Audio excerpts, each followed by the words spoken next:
ಸ್ನೇಹಿತರೆ, welcome back to my channel. Amulya ಅಂತ ಹೇಳಿ, ಇವರ ಗಂಡ ಬಂದ್ಬಿಟ್ಟು ವಿಜಯ್ ಅಂತ ಹೇಳಿ, ಇವ್ರದ್ದು ಪೊನ್ನಂಪೇಟೆ. ಓಕೆ, ಇವರ ಸಮಸ್ಯೆ ಏನಪ್ಪ ಆಗಿದೆ ಅಂತಂದರೆ, ಡೆಂಗಿಸಿಕೊಂಡು ತಲೆ ಕೂದಲುಗಳು ಉದುರೋಗಿದ್ದಾವೆ.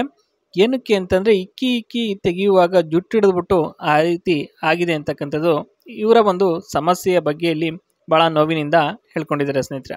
ಇದಕ್ಕೆ ಪರಿಹಾರ ಏನಪ್ಪ ಅಂತಲೂ ಕೂಡ ಇಲ್ಲಿ ತಿಳಿಸಿದ್ದಾರೆ. ಅದೇನು ಅಂತ ನೋಡೋದೇ ಆದರೆ, ಜುಟ್ಟು ಕೊಡೋದೇ ಜೊತೆಗೆ ಬಗ್ಗದೆ ಮಾಡಿಸಿಕೊಳ್ತೀನಿ, ಕೂದಲಿಗೆ ಕೈ ಸಹ ಹಾಕಬಾರ್ದು, ಹಾಗಾದರೆ ಮಾತ್ರ ಓಕೆ ಅಂತ ಇಲ್ಲಿ ಇದಿಷ್ಟು ಪರಿಹಾರದ ಬಗ್ಗೆ ಭಾಳ ಸ್ಪಷ್ಟವಾದ ಅಮೂಲ್ಯ ಅವರ ಒಂದು ಮಾತಾಗಿರುತ್ತೆ. ಇನ್ನು ನೆಕ್ಸ್ಟ್ ಬಂದ್ಬಿಟ್ಟು ಯಾವ ರೀತಿ ಇಕ್ಕಬೇಕು ಅನ್ನೋದ್ರ ಬಗ್ಗೆನೂ ಕೂಡ ಒಂದಿಷ್ಟು ಸಲಹೆಗಳನ್ನ ಕೊಟ್ಟಿರ್ತಕ್ಕಂಥದ್ದು. ಅದರಲ್ಲಿ ಮೊದಲನೇದಾಗಿ ನಿಂತ್ಕೊಂಡೇ ಎಷ್ಟು ಸಲ ಬೇಕಾದರೂ ಅಲ್ಲಾಡಿಸ್ಬಿಟ್ಟು ಅದಕ್ಕೆ ತಕ್ಕ ಹಾಗೆ ಅನುಕೂಲತೆ ಸಹ ಇರುತ್ತೆ. ಓಕೆನಾ, ನಿಂತ್ಕೊಂಡು ಬೇಕಾದ್ರೆ ಎಷ್ಟು ಸಲ ಬೇಕಾದ್ರೂ ಅಲ್ಲಾಡಿಸ್ಬೋದು. ಇನ್ನು ಬೇಕಾದರೆ ಬಕೆಟ್ ಮೇಲೆ ನಿಲ್ಲಿ ನುಗ್ಗಿಸ್ಬೋದು. ಓಕೆನಾ, ಅರ್ಧಕ್ಕೆ ಅರ್ಧ ಒಳಗೆ ಹೋದಾಗ ಉಜ್ಜಬೇಕು ಚರಾಪರ ಅಂತ ಹೇಳ್ಬಿಟ್ಟು, ಆಗ ಹೆಚ್ಚು ಸಂತೋಷ ಆಗುತ್ತೆ ಅಂತ ಒಂದು ಹೇಳಿದ್ದಾರೆ ಸ್ನೇಹಿತರೆ. ಅಂದರೆ ಆನಂದ ಆಗ್ತದೆ. ಇನ್ನು ಕೂದಲನ್ನು ದೂರದಿಂದಲೇ ನೋಡಿ ಸಂತೋಷ ಪಡಬೇಕು, ಹತ್ತಿರಕ್ಕೆ ಟಚ್ ಸಹ ಮಾಡಬಾರದು. ಇನ್ನು ಕೊನೆಯದಾಗಿ ಏನಪ್ಪ ಹೇಳಿದ್ದಾರೆ ಅಂದರೆ, ಬೇಕಾದ ರೀತಿಯಲ್ಲಿ ಒಂದೊಂದಾಗಿ ಒಂದು ನೀವು ಪ್ರಯೋಗನ ಮಾಡ್ಕೋಬೋದು ಅಂತಕ್ಕಂಥದ್ದು. ಇದಿಷ್ಟು ಯಾವ ರೀತಿ ಇಕ್ಕಬೇಕು ಅನ್ನೋದ್ರ ಬಗ್ಗೆ ಭಾಳ ಸ್ಪಷ್ಟವಾಗಿ ಮಾಹಿತಿನ ತಿಳಿಸಿದ್ದೀನಿ ಅಂತ ಭಾವಿಸ್ತೀನಿ.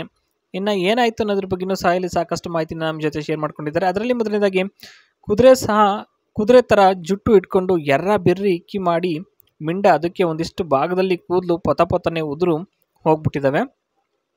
ಎಷ್ಟೇ ಏನೇ ಒಂದು ಕೇರ್ ತಗೊಂಡ್ರು ಕೂದಲುಗಳು ಉದುರೋಗ್ಬಿಟ್ಟಿದ್ದಾವೆ ಅಂತಕ್ಕಂಥದ್ದು ಹೇಳಿದ್ದಾರೆ.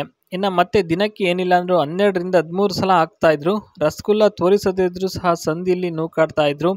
ಆ ಒಂದು ಕಾರಣಕ್ಕೋಸ್ಕರ ಕೂದಲುಗಳು ಉದುರೋಗಿದ್ದಾವೆ. ಕೂದಲನ್ನು ಮುಟ್ಟದೆ ನಿಲ್ಲಿ ಗೂಟ ಜಡಿಬೇಕು ಅಂತಕ್ಕಂಥದ್ದು ಏನಾಯಿತು ಅನ್ನೋದ್ರ ಬಗ್ಗೆ ಇಲ್ಲಿ ಮಾಹಿತಿನ ಶೇರ್ ಮಾಡಿದಿರೋದು. ಇನ್ನು ಸ್ನೇಹಿತರೆ, ಒಂದು ಬ್ಲ್ಯಾಕ್ ಪೇಪರ್ ಒಂದು ಇದ್ರ ಬಗ್ಗೆ ಇಲ್ಲಿ ಹೇಳಿದ್ದಾರೆ ನೋಡ್ಬೋದು. ಪ್ಲ್ಯಾಂಟ್ ಬಗ್ಗೆ ಯಾವ ರೀತಿ ಕೇರ್ ಮಾಡಬೇಕು ಅನ್ನೋದ್ರ ಬಗ್ಗೆ ಇಲ್ಲಿ ಪ್ಲ್ಯಾಂಟಿಂಗ್ ಯಾವ ರೀತಿ ಡಿಪ್ಪನ್ನು ನೀವು ಪಿಟ್ನ ತೆಗಿಬೇಕಾಗ್ತದೆ, ಮತ್ತು ಯಾವ ರೀತಿ 2-3 ಮಂತ್ಸ್ವರೆಗೂ ಯಾವ ರೀತಿ ಕೇರ್ ಮಾಡಬೇಕಾಗ್ತದೆ ಅಂತಕ್ಕಂಥದ್ದು. ಇನ್ನು it grows by climbing on trees like areca, coconut, silver oak etcetera ಅಂತ ಹೇಳಿದ್ದಾರೆ ಸ್ನೇಹಿತರೆ.